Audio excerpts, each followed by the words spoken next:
Drumroll please.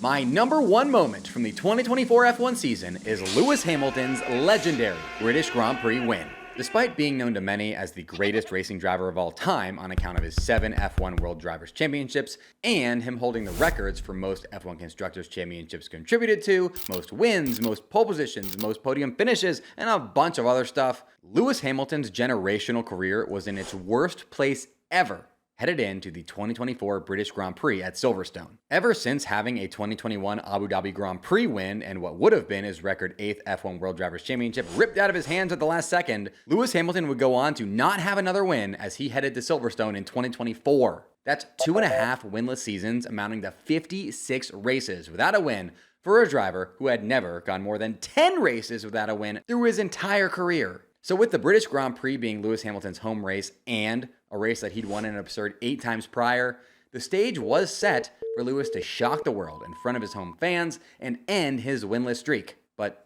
none of us actually thought that was going to happen. Welp, Lewis turned that too good to be true storyline into reality by driving a great race and taking advantage of some McLaren mistakes to take the checkered flag in P1 and end the hardest era of his career by standing atop the podium at his home race where he had just set a new F1 record for the most wins by an F1 driver at the same Grand Prix with 9.